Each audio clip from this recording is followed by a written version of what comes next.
Bonjour à toutes et à tous et soyez les bienvenus sur RTI 1. En Côte d'Ivoire, l'ouverture hier dans la commune de Cocody des travaux de l'Africa CEO Forum édition 2023. Cérémonie présidée par le chef de l'État Alassane Ouattara. Le discours d'ouverture a été prononcé par le Premier ministre Patrick Hachi. Nous allons donc revenir largement sur ce sujet dans le journal de 13h. Après la cérémonie d'ouverture de la 9e édition de l'Africa CEO Forum, le président de la République, Alassane Ouattara, a échangé avec plusieurs personnalités, notamment le Premier ministre de Sao Tomé et Principe, un émissaire du président angolais, le directeur Afrique du Fonds monétaire international et enfin le directeur général de la Société financière internationale. Les précisions dans ce reportage de Mahama Traoré. Chaque édition de l'Africa CEO Forum rime avec la présence à Abidjan de hautes personnalités venues du continent. L'édition 2023 ne fait pas exception. Elle enregistre la présence du Premier ministre de Sao Tomé et Principe. Reçu par le président Alassane Ouattara, l'entretien a porté sur l'intensification des liens de coopération entre la Côte d'Ivoire et cet État insulaire d'Afrique centrale. Tout d'abord, saluer le président que je connais depuis quelques années. Le féliciter pour l'organisation du forum. Je crois que le forum CEO Africa c'est devenu un incontournable pour la promotion et les échanges et aussi parler de certaines questions qui ont trait à nos relations bilatérales. Également à ce Africa CEO Forum 2023, l'Angola est représenté au plus haut niveau par le ministre d'État, chef de la maison civile du président de la République d'Angola, João Lourenço.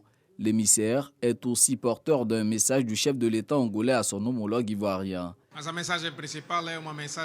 le message principal, c'est surtout l'amitié entre la Côte d'Ivoire et l'Angola. Il manifeste l'intérêt du président João Lourenço pour l'amitié entre la Côte d'Ivoire et l'Angola. Il félicite la Côte d'Ivoire et le peuple ivoirien pour le travail qui a été fait dans la construction du pays. Il répond au désir et à l'invitation qui lui a été faite de venir ici en Côte d'Ivoire. Le récent accord conclu entre la Côte d'Ivoire et le Fonds monétaire international FMI pour la mise à disposition de plus de 2000 milliards de francs CFA était au cœur des échanges entre le président Alassane Ouattara et Abébé Sélassié, directeur du département Afrique du FMI. Juste avant lui, le Sénégalais Mactar Diop, directeur général de la Société financière internationale SFI, est venu présenter au chef de l'État les nouveaux engagements de son institution en faveur de la Côte d'Ivoire. Nous sommes sur le point de signer un projet de 90 millions de dollars pour la production de médicaments. Signer également un mémorandum avec le ministère du Logement pour la préparation de la construction de 5000 logements en Côte d'Ivoire. Et ceci s'ajoute à ce que nous faisons déjà dans le domaine de l'énergie et dans le secteur agricole.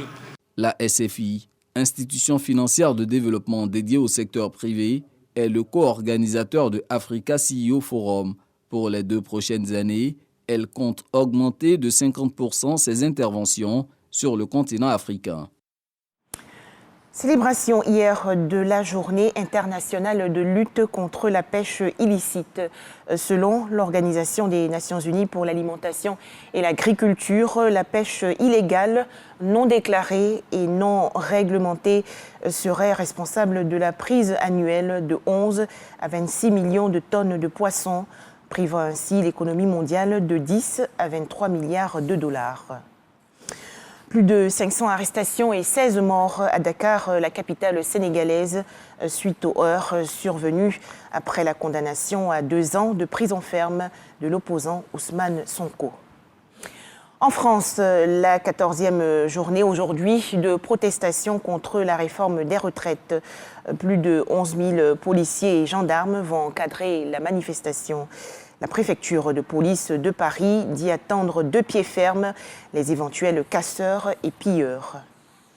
Enfin, aux États-Unis, l'ancien vice-président Mike Pence a déposé hier sa candidature à la Maison-Blanche selon des documents publiés par la Commission électorale fédérale.